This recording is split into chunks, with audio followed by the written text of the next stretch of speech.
Hello po mga kapatid and welcome na naman po sa isang bagong talakayan dito sa Taga-Suri. Ako po si Kaborno at ako ang inyong taga-suri. Sa puntong ito ng ating programa, kung hindi ka pa nakasubscribe, pakiclick po ng subscribe button at ang notification bell para updated po tayo sa ating mga susunod na videos. Kaya, let's go at simulan na natin!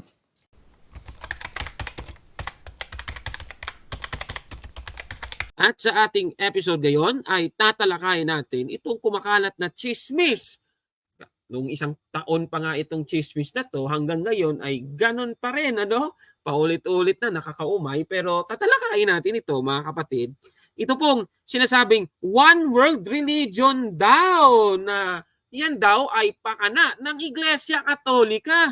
At totoo nga ba na ang babaeng patutot sa aklat ng Apokalipsis ay ang Iglesia Katolika mismo?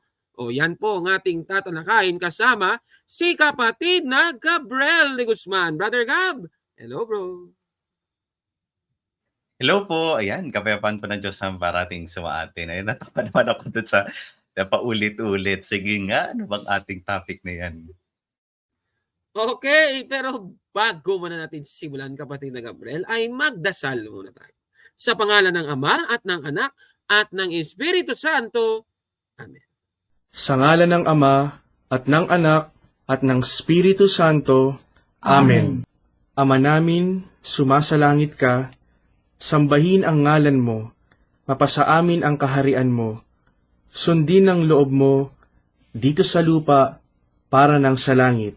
Bigyan mo kami ngayon ng aming kakanin sa araw-araw at patawarin mo kami sa aming mga sala para ng pagpapatawad namin sa nagkakasala sa amin at huwag mo kami ipahintulot sa tukso at iadya mo kami sa lahat ng masama. Amen. Sa ngalan ng Ama, at ng Anak, at ng Espiritu Santo.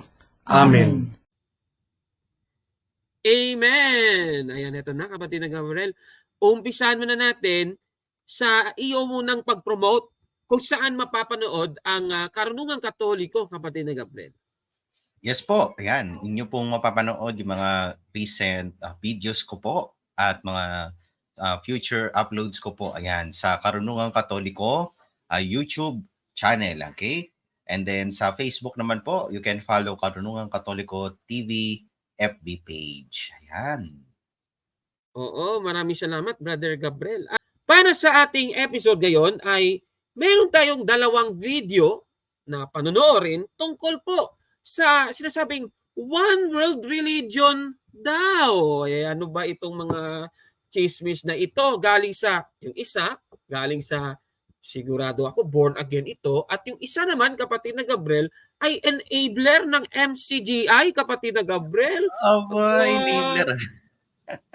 Sige, umpisahan muna natin yung pahayag ng born again. Panoorin natin ito. Ngayon mga kapatid, meron na namang kalalabas na balita at meron na namang update patungkol dito sa planong pag-isahin na lamang yung relihiyon dito sa ating mundo. Kamakailan lang nagkaroon ng pagpupulong ang iba't ibang mga spiritual leaders mula sa iba't ibang parte ng ating mundo. Ibig sabihin, nagsama-sama yung mga leader na ito para pagplanuhan yung mga bagay patungkol sa relihiyon. Ang tema ng pagpupulong na ito ay pinamanggatang Congress of the Leaders of World and Traditional Religions. Ito ay 2 araw na pagpupulong ng mga pinuno ng mga relihiyon na naganap sa bansang Kazakhstan. Higit kumulang 100 religious leader ang umattend sa nasabing pagpupulong na ito mula sa 15 bansa. Umattend dito ang mga pinuno ng pinakamalalaking relihiyon sa ating mundo tulad ng Islam, Christianity, Buddhism, Hinduism at marami pang mga relihiyon. Dumalo sa pagpupulong na ito ang pinakapuno ng Katoliko na si Pope Francis at iba't iba pang mga pinakapinuno ng relihiyon. Ang pinaka-goal ng pagpupulong na ito ay para raw magkaroon ng pandaigdigan na kapayapaan sa iba't ibang relihiyon sa ating mundo. Ang nais ng mga spiritual leaders na ito ay magkaroon ng peace and safety sa ating mundo, kahit na magkakaiba ang relihiyon. So dito makikita natin ang gusto ng mga religious leader na ito magkaroon talaga ng kapayapaan at kaayusan sa ating mundo. So ang parang gustong palabasin dito sa pagpupulong na ito ay magkaroon ng pagkakaisa ang mga relihiyon. Ngayon mga kapatid, marami ang nakapansin ng mga tao patungkol nga dito sa pagpupulong na ito, na ang gusto talaga nila ay peace and security. So alam naman natin mga kapatid na pagdating ng Antikristo, yan din yung gusto niyang gawin sa ating mundo, magkaroon ng peace and security. So yan yung tatrabahuin ng Antikristo sa pasimula ng tribulation. Katulad yan dito sa pinagmitingan ng iba't ibang mga religious leader doon sa Kazakhstan. So makikita natin dito, pareho yung goal ng Antikristo at ng iba't ibang mga religious leader ayon sa kanilang pagpupulong. Gusto nila ng katiwasayan at kapanatagan para sa lahat. Ito nga yung sinasabi sa 1 Thessalonians chapter 5 verse 3. Kapag sinabi ng mga tao, tiwasay at panatag ang lahat, biglang darating ang kapahamakan. Hindi sila makakaiwas sapagkat ang pagdating nito ay tulad ng pagsumpong ng sakit ng tiyan ng isang babaeng manganganak. Ngayon makikita natin na sa pamamagitan ng mga religious leader na yan, sinisimulan na nila sa panahon natin ngayon na magkaroon ng peace and security. Imagine niyo magkakaibang paniniwala, magkakaibang Diyos na pinaniniwalaan, pero nagsama-sama para sa isang goal. Yun nga yung peace and security na gusto rin ng Antikristo.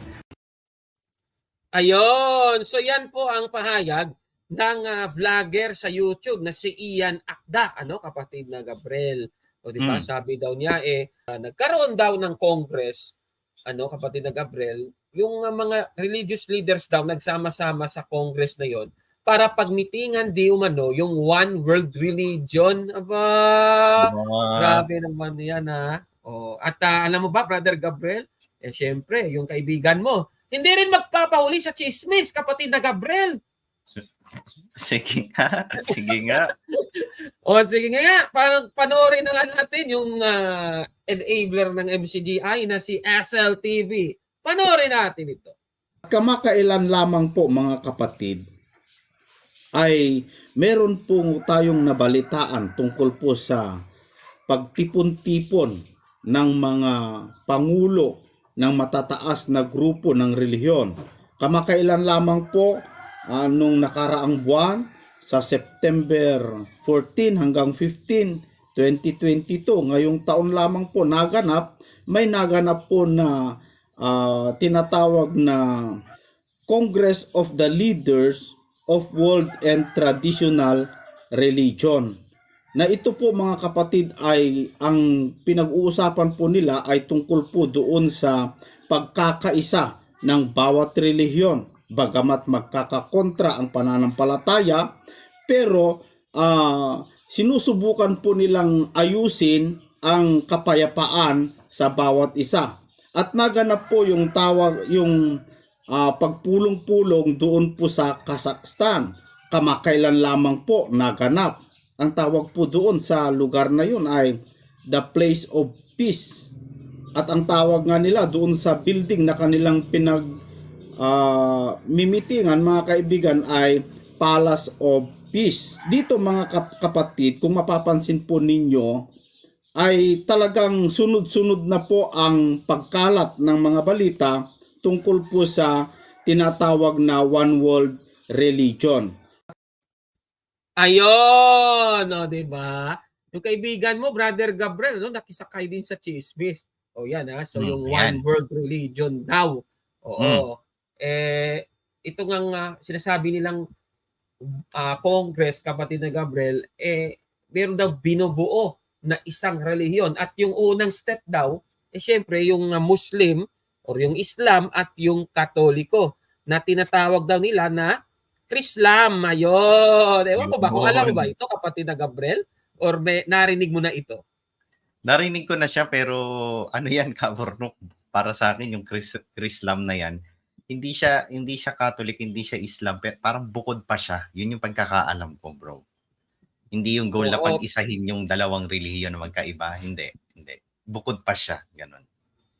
Oo, pero Brother Gabriel, marami talaga nagsasabi na itong Katoliko daw at yung Islam, kapag isama mo daw yung dalawa, yan, na naging Krislam. Naging Krislam na. Yan, yan daw yung pinag-usapan doon sa Congress na binabanggit ni Ian Akda at ni SLTV. Ayun.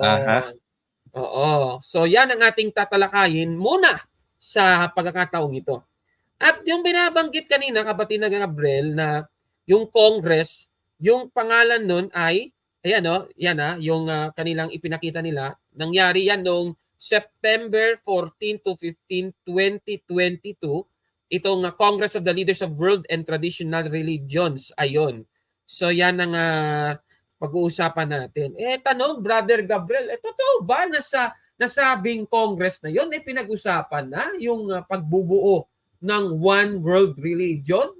Bintang ni Ian Akda at ni SLTV. Susuriin natin. Baka fake news na naman yan. Ito, babasahin natin, kapatid na Gabriel. Dito sa isang article mula po sa Logically, ayan, Pope Francis declared Islam as the one world religion na isinulat po yan ni Laura Vitelli noong September 23, 2022. Ito, babasahin natin ang sabi, kapatid na Gabriel, sa nasabing article. Opo, ayan. The Congress of Leaders of World and Traditional Religions did not codify or ratify the creation of a new one world religion. O di ba? So maliwanag kapatid na Gabriel, kung itatagalog pa, hindi daw nagratipika yung Congress na yon para buuin ang bagong one world religion. Ano bang ibig sabihin? Di fake news peddler yung iyong kaibigan. Nako naman. Yun ang masaklap. O di ba? Ngayon, ano bang nangyari nga doon, kapatid na Gabriel, sa nasabing Congress? Itutuloy natin ang basa.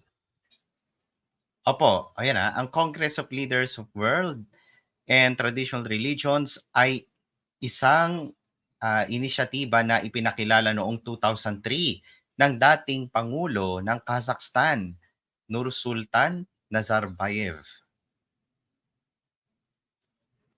Nagpupulong ito tuwing 3 taon at ang layunin nito ay upang mapadali ang dialogo at pakikipagtulungan sa pagitan ng mga pangunahing relihiyon sa daigdig at ng kanilang mga institusyon at talakayin ang mga isyong socio-political sa buong mundo tulad ng terorismo at pagpaparaya sa relihiyon.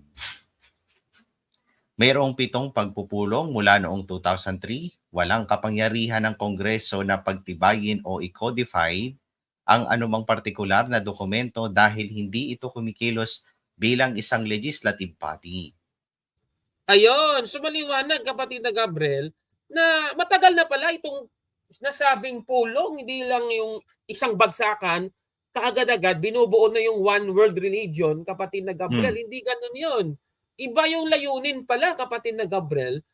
At yan ay nagsimula, ipakita natin sa screen, noong year 2003. So, syempre, 3 taon. Ayan, nakikita niyo sa screen, 2003, 2006, 2009, 2012, 2015, 2018, at 2022. Ayun. So, yun pala. At syempre, hindi natuloy noong 2021 kasi may pandemic. So, 2022 na nangyari. Ayan. So, nakikita nyo, yan pala yung ibig sabihin ng, VII. Ayan, pakita natin sa screen. Yan pala yung ibig sabihin nun.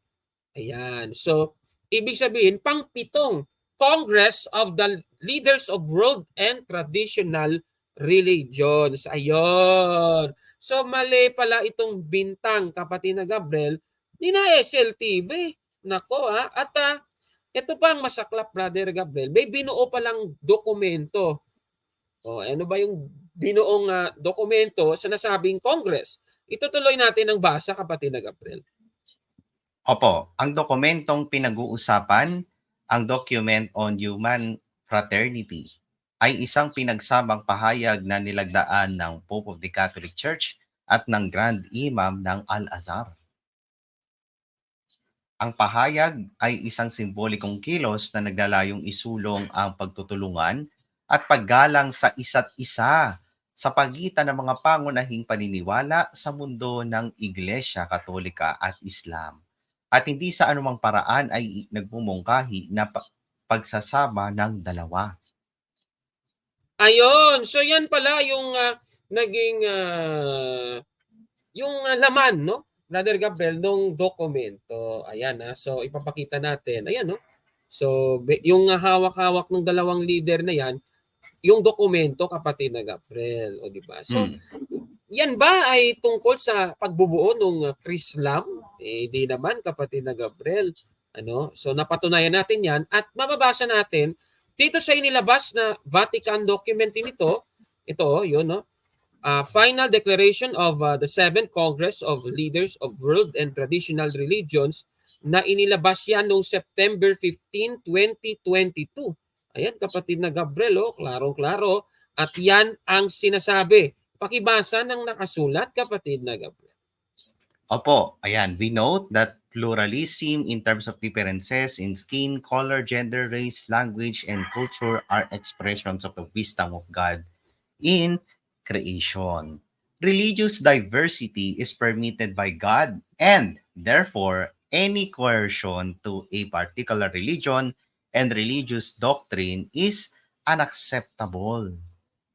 Ayan, so klarong-klaro. At dito, ito yung magpapatunay na sa paragraph 10, kapatid na Gabriel, na hindi pala nagkaroon ng pag-iisa, yung tinatawag nating Krislam, walang ganon. Kasi sabi nga sa paragraph, religious diversity is permitted by God. O, di ba? So, ibig sabihin, yung Kristiyano, okay lang, at yung Islam, okay lang na magkahiwalay. So, fake news pala yung sabi, kapatid na Gabriel, na merong daw binubuong one world religion. Ano pa naman yan? Kasinungalingan naman yan, di ba? Yes. So ngayon, kapatid na Gabriel, ano bang sabi ng Biblia doon sa mga nagpapakalat ng kasinungalingan, kapatid na Gabriel? Yan ba ay sinasang-ayunan ng Panginoong Diyos, kapatid na Gabriel? Kagaya nitong one world religion, hindi naman pala totoo. Babasahin natin sa Biblia, itong sinasabi sa 12:22 ng Kawikaan, kapatid na Gabriel. Namumuhi si Yahweh sa taong sinungaling, ngunit ang tapat ay ligaya niya at aliw. Ayan, napakaliwanag. So, namumuhi pala ang Panginoong Diyos sa kanilang mga fake news, kapatid na Gabriel, kasi kasinungalingan, di ba? Ngayon, kapatid na Gabriel, paano naratipika daw ang one world religion kung sinabi mismo ni Pope Francis na kinikilala ng Diyos yung religious diversity base doon sa document, kapatid na Gabriel, na inilabas nila? O, di ba? So, talagang hindi totoo. Kaya nga, doon sa article, kapatid na Gabriel, na nabasa natin kanina, sa Logically, kapatid na Gabriel, at i-flash natin sa screen, ang sabi doon, ayan, yung verdict, basahin mo nga ang sabi, kapatid na Gabriel. Okay, ang verdict po, this claim has no basis in reality and has been marked false accordingly. Ayan, so talagang fake news. Itong pahayag ni Ian Akda, kapatid na Gabriel, at ni SLTV.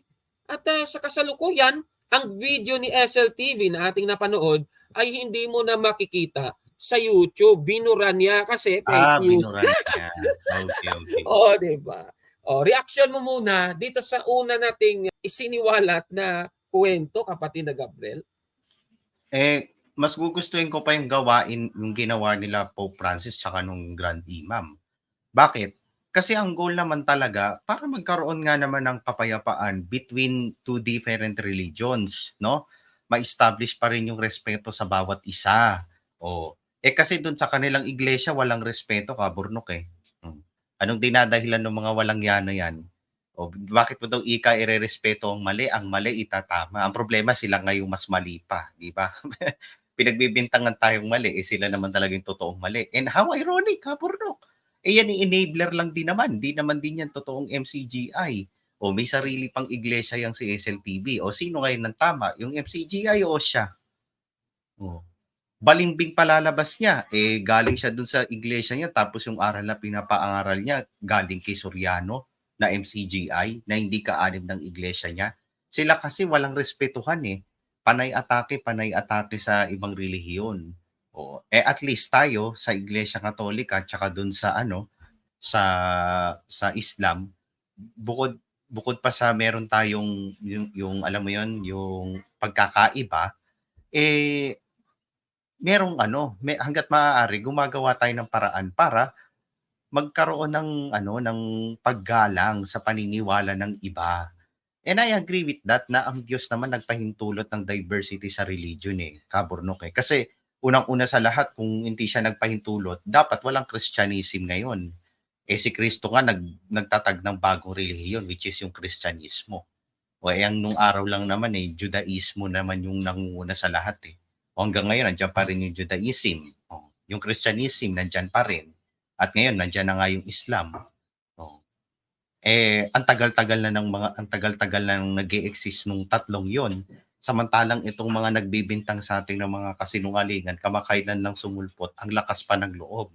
'Di ba? Yun nga yung nakakahiya Ayan po, Kapernaum. Oo, at lilinawin natin, Christianity yun, Brother Gabriel, baka puputulin na naman yung tape natin. Christianity, hindi Christianism. Okay. Christianity. Oo nga. But anyway, kapatid na Gabriel, anong masasabi mo dito sa pahayag ni na Ian Akda, Brother Gabriel, at ni SLTV? Ikaw na nga yung maghatol dyan. Naku po, busted yan. Naku Di ba? Ngayon, puntahan naman natin yung isa pang argument na sinasabi daw na totoo yung one world religion. Ito kasi meron kasi ngayon sa Abu Dhabi, itong papakita natin sa screen, itong Abrahamic Family House. Ewan ko ba kung familiar sa iyo ito, kapatid na Gabriel, itong Abrahamic Family House. At dyan po, mga kapatid, merong tatlong houses of worship. Yung isa sa Judaism, yung isa sa Christianity, at yung isa sa Islam, kapatid na Gabriel. Magkalapit lang sila. Ayan, nakikita ninyo. Magkalapit lang ng Ayan. So, yan yung mga features ng nasabing mga templo, kapatid na Gabriel. Ayan, so, tatlo sila. Ayan, yung church ng Iglesia Katolika. Ayan, nakikita nyo sa screen. Ayan, naka-video yan. At yung isa naman, yung ano ba to? Ayan, yung Christianity to. Yung isa naman, ayan, yung I guess ito sa Judaism ito. Synagogue, ayan, sa Judaism. At yung isa naman, yung sinasabi nila, kapatid na Gabriel, na yung sa Muslim, sa Islam, I mean. Ayan, so tatlo sila, kapatid na Gabriel. Ayan. So mula daw dyan, meron daw one world religion. Ito daw yung proof naman ng iba. Sige nga, para matalakay na natin to, ay panoorin muna natin ang bintang ulit ni Ian Akda, kapatid na Gabriel. Bukod dyan sa pagpupulong na yan na pwede nating i-relate doon sa one world religion, alam nyo ba na merong tinatayo ngayon na tinatawag na Abrahamic Family House? Ano nga po ba ito? Dito itatayo yung tatlong malalaking building mula sa tatlong malalaking relihiyon na sinasabi na nagmula kay Abraham. Ang tatlong malalaking relihiyon na ito ang sinasabi na pwedeng pagkaisahin. Dahil sinasabi nila na yung pananampalataya ng tatlong relihiyon na ito ay malapit sa isa't isa. Kasi nga, nanggaling yung pananampalataya doon kay Abraham. Kasalukuyang tinatayo ang tatlong gusali na ito sa Saadiyat Island doon sa Abu Dhabi. Sinasabi na sa taon na ito maaaring matapos ang tatlong malalaking building na ito na tinatawag na St. Francis of Assisi Church, Imam Al-Tayeb Mosque at Moses Ben Maimon Synagogue. Maraming mga nagsasabi na yung tatlong gusali na ito yung sisimbolo sa nalalapit na one world religion. Makikita natin na sa kasaysayan ng mundo wala pang nangyayaring ganito na magsasama-sama sa iisang lugar at tabi-tabi ang church, mosque at synagogue. Sinasabi nila na kapag natayo na yung tatlong gusali na ito na sumisimbolo sa pagkakaisa, dito na talaga magsisimula yung one world religion. Base sa mga balita na yan na lumalabas, nakita natin na talagang sigurado magkakaroon ng one world religion. Nakita natin na unti-unti na yan nangyayari sa ating panahon. Bagamat wala pa talaga at hindi pa lumalabas yung one world religion.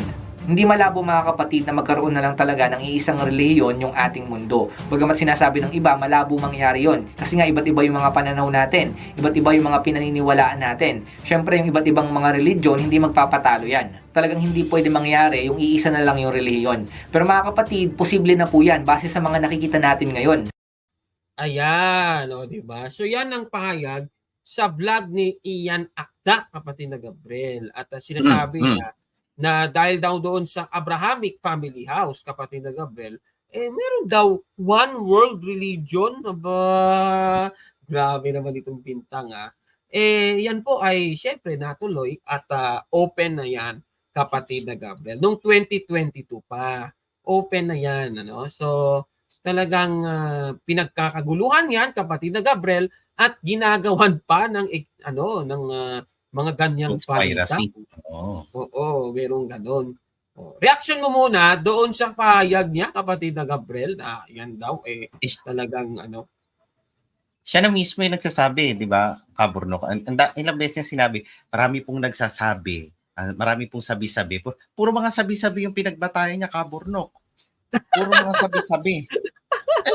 Diba, napanood niyo ba yung video, mga kapatid? Wala siyang sinabi kundi marami pong nagsasabi, ayon po sa sabi-sabi. Yun yung pinagbatayan niya. Chismis Yung lalabas sabi-sabi. ng Kaburnok.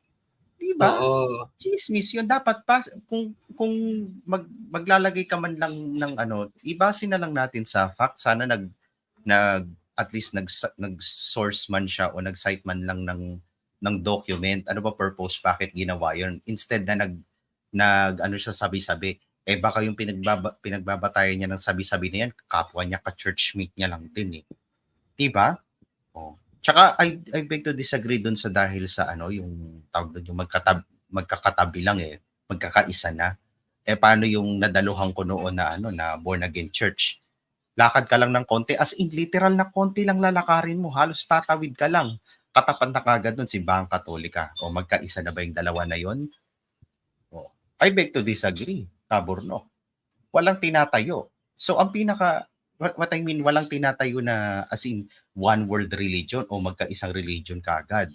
O bakit? Kunin mo muna yung konteksto. Porke ba na magkatabi yun, magkaiba na? Paano kung nataon lang talaga na nagawa o naitayo dun sa halos magkatabing lugar na yon, di ba? O ngayon, ano ang context dito? Para ba pag-isahin? Nasaan ang ebidensya mo? Nasaan yung document? Nasaan yung di ba? Dahil lang sa nakikita, dahil ba sa nakikita kagad, totoo na yung one world religion na sinasabi niya? I beg to disagree kasi hindi lahat ng nakikita natin totoo. Hindi lahat ng naririnig totoo. Pero yung fact, kahit hindi mo marinig, kahit hindi mo makita, fact yun. Ngayon, dahil ba dun sa ang purpose nun yung sa Abrahamic family pinag-iisa na yung dalawa na yon, siya na mismo nagsabi Siya na mismo nagsabi, imposible na magkaisa. Imposible na magkaisa. So bakit niya ipipilit yung imposible sa atin? Siya na ngayon nagsabi. Di ba? At kahit naman din siya, kung tatanungin siya, payag ba siya? Magkakaroon siya ng communion. Yung simbahan nila, magkakaroon ng communion sa Vatican? Siyempre hindi. Ang purpose lang nun is, kung titignan yung history, lahat sila nakaano kay Abraham. Halimbawa, tayo, rooted tayo sa kay Abraham. Doon din sa Muslim, kung titignan yung aral nila, kung magiging tapat lang sana itong si Ian Akda, pag binasa yung Quran, nakaano sila kay Abraham. Diba? Naka-incline sila sa paniniwala patungkol kay Abraham. Ayaw lang kasi nila ng Kaburnok tawag doon yung respeto sa diversity o respeto sa paniniwala ng ibang tao. Buti pa nga tayo, at least kahit magkakaiba ng paniniwala, nagkakasama sila despite ng pagkakaiba ng paniniwala. Sila pa nga yung ayaw makisama. Sila yung ayaw pang kagad. Di ba? So, mahirap yung maniwala ka sa conspiracy, Kaburnok, kung wala namang fact o matibay na ebidensya na dapat paniwalaan. Pero hindi nakatakataka yun kasi, Kaburnok, dyan naman kasi sa religion nila, especially sa born again, lalo na kung G12, tinuruan kami, Kaburnok, na bumasa ng Biblia tapos mag-interpret sa sarili namin. Kasi binigyan daw kami ng gift of Holy Spirit to interpret kung ano yung sinasabi ng Bible. Which is, ngayon, as a Catholic, I see it as napakadelikadong gawin, Kaburnok. Why? Hindi lahat binigyan ng kaloob na mag-interpret ng Bible. Hindi lahat binigyan ng kaloob maging guro. Hindi lahat binigyan ng kaloob maging ebanghelista. So, dapat ibase mo sa kung ano yung kaloob na meron sa'yo. Kasi magiging delikado yan. Lahat, dun sa G12, lahat tinuturuan mag-preach. Lahat tinuturuan mangaral ng salita ng Diyos. Hindi naman lahat. Merong kaloob na ganun. So, anong tendency mangyari, Kaburnok? Magkaroon ng self-interpretation sa kasulatan. Kung dun pa lang sa loob nung kanilang samahan nangyayari na yon, how much more yung delikadong bagay na magagawa pa niyan sa labas ng kanilang simbahan, which is ito na nga yung nakikita natin ngayon. So hindi na nangangaral sa loob itong si Ian Akda, napapanood na ng marami. At ang worst pa dyan, malaki ang possibility na merong mabiktima na inosenteng kapatid natin sa pananampalataya, sa paniniwala niya. At ang worst is, naniniwala na kagad yung kapatid natin na yun sa isang chismis. Di ba? O paano kung yun ay kaunti pang kaalaman sa Biblia, so ituturing niya na factual yung sinasabi ng Ian Akda na yan, which is delikado na may apply natin, mga kapatid. So ingat-ingat po, ingat-ingat.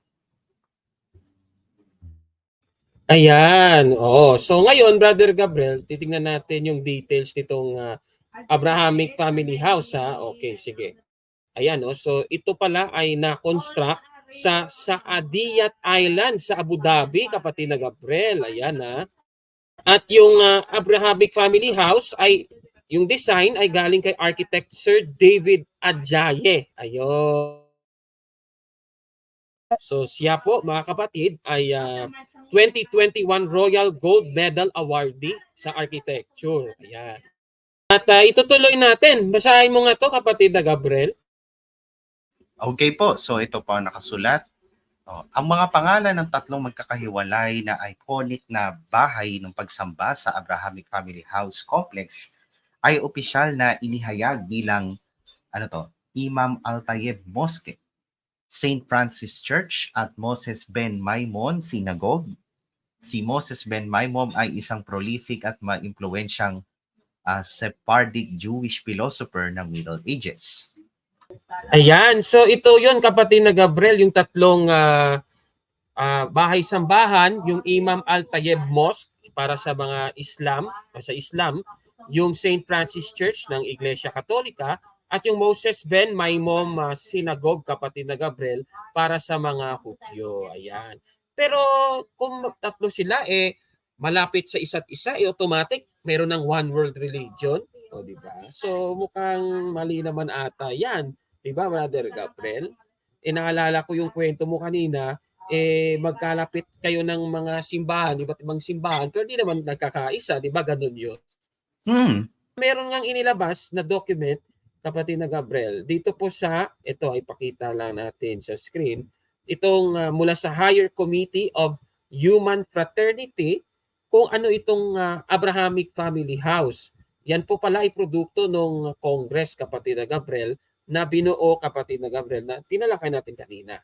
Ito, basahin natin ang sabi, kapatid na Gabriel. Bilang isang lugar para sa pag-aaral, pag-uusap at pagsamba, ang Abrahamic Family House ay magiging isang kultural na palatandaan at isang nagbibigay inspirasyon sa pandagdigang simbolo na nagpapakita ng mga ibinahaging halaga ng magkakasamang buhay at pagkakaunawaan sa pagitan ng tatlong Abrahamic na pananampalataya ng Judaismo, Kristyanismo at Islam. Ayan, so maliwanag, kapatid na Gabriel, hindi pala ito tungkol sa pagsasama ng tatlong iglesia na yan. Kakaisa na literal. Oo, kundi harmonious yung relationship ng tatlo na kahit malapit sila, kapatid na Gabriel, ay talagang merong harmonious relationship. Hindi kagaya ng mga sulpot na sekta, walang harmonious relationship sa Iglesia Katolika, di ba ganun yun? Oo, number one. Kakaiba na nga sila ng paniniwala, pero in fairness, harmonious yung relationship sa pang-aatake sa atin, Kakaisa sila. Oo, yan ang masaklap, di ba? Katunayan, meron tayong babasahing article. Itong article naman, kapatid na Gabriel, mula po yan sa CN15, The National. Ayan, yung article ni Mohammed Abdel Salam. Yung title, The Abrahamic Family House is not about merging faiths. Ito, basahin natin yung sinasabi, kapatid na Gabriel.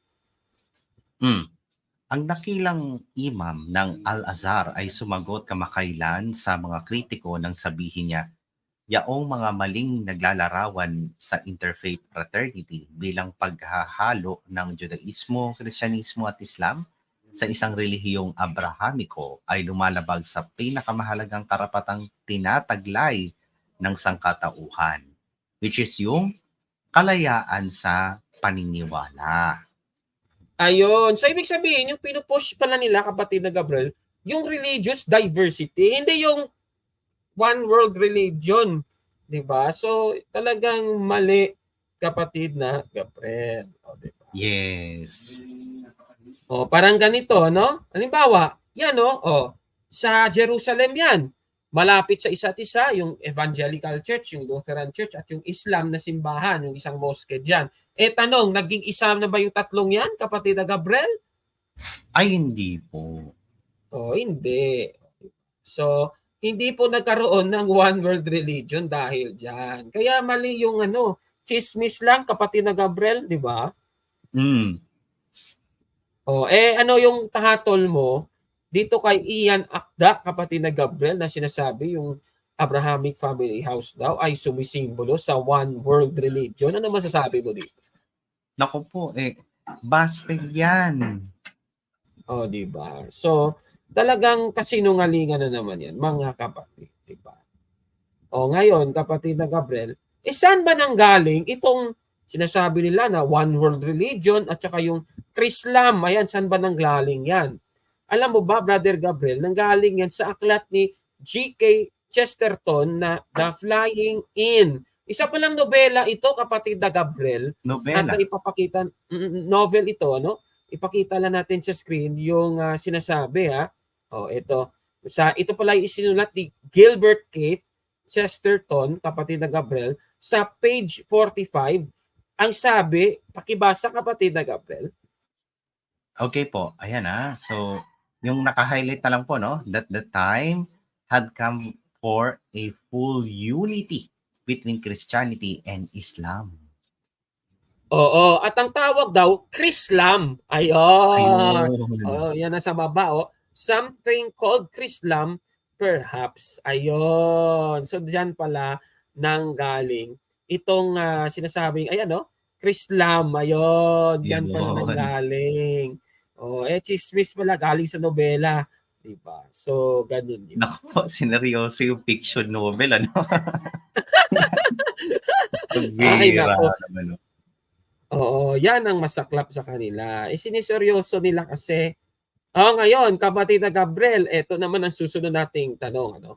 Kasi meron namang ibang mga samahan dyan na nagsasabi na yung babaeng patutot daw doon sa Apokalipsis 17, 1, ipakita lang natin, mula 1 hanggang 18, yan daw ay tumutukoy sa Iglesia Katolika, kapatid na Gabriel. Narinig mo na ba ito? Itong sinasabing babaeng patutot. Ako naririnig ko ito sa mga taga-saksi ni Jehovah, o ano pa ba, yung INC, meron din ganyan. Yan, yung INC Sa meron yun. sa inyo, MCGM. naririnig mo? Meron din. Oo. Oo, pero siyempre, sige, tignan natin. Na-revise. Oo, na-revise din. Na-revise. Oo. Ni-revise pala nila. Oo. Sige, Brother Gabriel, yan naman ang pag-uusapan natin. Basahin Sige. nga natin yung Apokalipsis, kapatid na Gabriel, 17:2. Yung ano ba ang sabi dyan? Na siyang pinaki-apiran ng mga hari sa lupa at ang mga nananahan sa lupa ay nalasing sa alak ng kanyang pakikiapid. Ayan. At yan ay tumutukoy doon sa babae na sa verse 1, pakibasa, kapatid na Gabriel. At dumating ang isa sa 7 anghel na may 7 mangkok at nagsalita sa akin na nagsasabi, pumarito ka, ipakikita ko sa iyo ang hatol sa bantog na patutot na nakaupo sa maraming tubig. At merong nakasulat sa noo niya. Basahin natin kung ano yung nakasulat sa kanyang noo sa versikulo 5, kapatid na Gabriel. At sa kanyang noo ay nakasulat ang isang pangalan, Hiwaga, Dakilang Babilonya, ina ng mga patutot at ng mga kasuklam-suklam sa lupa. Ayan. So yan yung nakasulat sa kanyang noo, kapatid na Gabriel. O, diba? So, yan ba yung turo sa inyo, kapatid na Gabriel? Na yung babaeng patutot, Iglesia Katolika. Ano ba yung turo nga sa MCG? Ay, naalala mo pa ba yun? Yung revised? Ano ba yung sabi doon? Ay, yung hindi mo na-revise yung original. Sa Iglesia Katolika daw natupad yan, Kaburnok. Kasi ano yan eh, bansa, di ba yung, kumbaga yung namumuno daw sa mga bansa, naghahari daw sa mga bansa. Tsaka itong specific Bible verse, Kaburnok, yan yung ano, isa sa batayan ng MCGI para sabing biblical yung mura na ano na yung mura na PI. Ayun. Yan daw yung batayan. Hindi mo mababasa letra por letra, pero yan daw yan kasi patutot. Yung patutot, nagpuputa siya, di ba? O yung word na Oo. ano, yun. Kita mo nagawa nila ng paraan yung kawalangyaan na yun. Yung interpretation na yun. Kala nyo mga kapatid, ha? Ganyan mindset nila, baka di nyo alam. Ayan.